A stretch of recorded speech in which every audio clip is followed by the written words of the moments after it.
All right. So today I got a clutch of false water cobra eggs, which is Hydrodonastes gigas.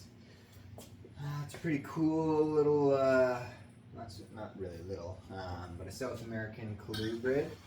It's basically, as the name implies, a mock of a cobra. So when these guys are feeling threatened, they'll hood their neck up. And people talk about how venomous they are. They're nothing crazy. It's like, you know, you might swell up pretty bad. Actually, my helper got bit by a baby and he swelled right up. Like his whole hand and arm was messed straight up. You can see maybe she was just in the water drinking, so she's kind of got some water pouring out her mouth.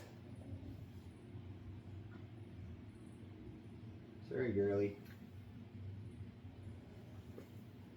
Yeah, when I noticed she laid, she was literally in the water. Yeah, I don't know. You can kind of see. She's like, I don't know, just shy of 7 feet. I'm gonna put her down though, just because she's full of water, so it's all pouring back out her mouth. Okay. So this girl, it's funny, last year she double clutched. So it was like a month or two later after the first clutch, she laid a second clutch, which was actually larger than her first clutch. So maybe she'll do that again this year. It's quite common for falsies to do that. Let me see if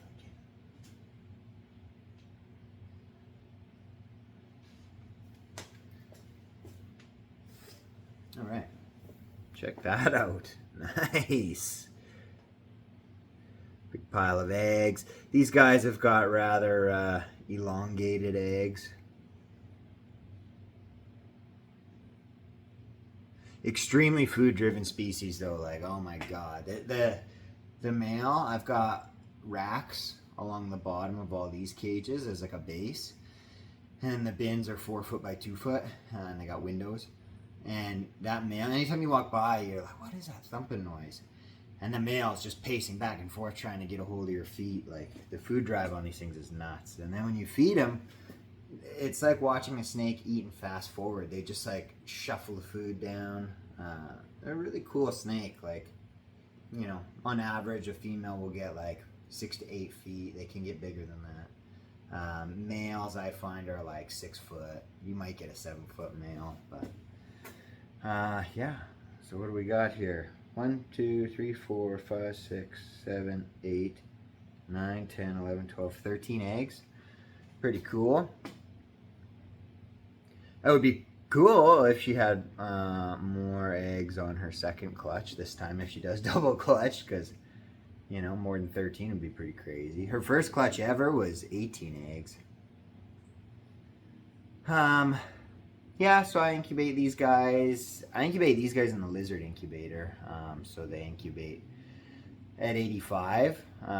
You could incubate them lower than that, but I mean, for me, the room goes between 80 and 85, right? So regardless, I'm incubating them at 85. And then the male is a hypo. I don't know, there's a couple different lines. Like, apparently there's a recessive hypo and like a, what's just like a high yellow line of hypo that's not recessive. It's confusing. I have a visual hypo male who is imported from Europe. This female's parents were also imported from Europe with hypos and regulars, so whether she's het hypo or whether this is the non-recessive, like, I don't know. But for example, in her first clutch of 18, there was 11 hypos. So it's probably like the high yellow line that's not true hypo, because I've seen some of the babies that I produce later on, and those suckers are like yellow. But yeah, pretty cool. Let's see if we can split these up a little bit. Again, my typical egg box here. Now, this year, I think it's just a bad year for me, maybe for fertility. Maybe it is the fact that I'm not doing as crazy night drops as I used to. But I've had a lot of eggs go bad this year. You know, some Papuan eggs I've had go bad. I had some olive python eggs go bad. Unfortunately, that big clutch of 18 white-lip pythons, I've got like 6 or 8 eggs left out of that. They all just, boom, just started rotting like they were toast. So, I don't know. I don't think it has anything to do with my incubation. Like, I mean, I've been incubating with the method I've been using. I've been using that method for probably 10 years. So, I don't know. But anyways, I'm incubating just in straight perlite now. Not keeping it as wet, obviously. Like, I mean, it'll clump, but it's, we're going to go with that. But, again, like I always do, I try and just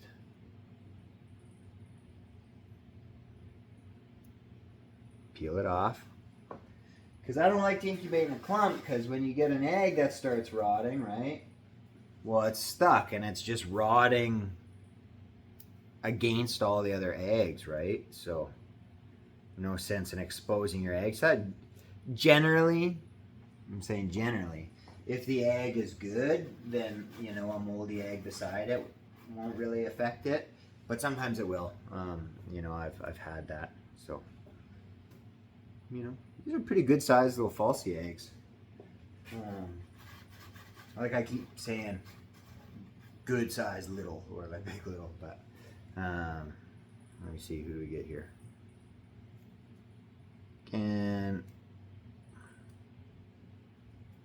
So I'm kind of getting through all these breeding videos. I've been honestly considering starting to make different videos other than just babies being born, because I don't know if that gets boring or yeah, if you've been watching these videos and you're itching to see something in particular, I don't want to do a whole room tour, not yet anyways. I'm rebuilding all my caging and stuff, and you know, I'll reveal that once the whole thing is done and nice. But also, I don't really like doing full room tours. I find it takes a wow away, you know what I mean? Like, even when I'm watching people, I'm like, oh my god, I just want to see more of their room. As soon as I see the full room tour, I've seen it, and you know, my attention kind of drops. So I've been kind of avoiding that. But another one. You know, I'm actually going to end up, after this, I'm going to have to prep another bin. But yeah, let me know if you want me to do any other kind of videos, because I know these baby videos can be boring. I'm still waiting on this Dumeral's boa to give birth. Like, I mean, I didn't take any notes on the Dumerals this year for whatever reason, so now I'm just in the dark. I have Papuan pythons that were due to hatch today. They haven't hatched yet, so that'll be soon. I got a black white-lip python that's due to lay, I think in 3 days. Got some ring pythons going to be hatching. All my other litters are not due for, you know, a few months anyways, like the red tails and the Dominican boas and Amazons. So I've got some cool shipments coming this week. So I'm gonna do a couple unboxing videos. Maybe it'll be one video because, you know, the shipments are supposed to come the same day. So I'll try for that. How's that? Big old tub full of eggs. Wow. Yeah, I'll give her, well, first I gotta strip this cage, clean it all out, give her, I'll throw her back in tomorrow, I'll give her a big meal. And then, hopefully in a couple months here, we'll have some baby false water cobras. Maybe before that happens, I'll have maybe a double clutch of falsies. What else? Yeah, I thought about, I kind of want to do a video lately for whatever reason on the red-tail boas, like on the striped project and the regular project. So we'll see. But either way, yeah, baby false water cobras, and I'll see you probably on an unboxing video.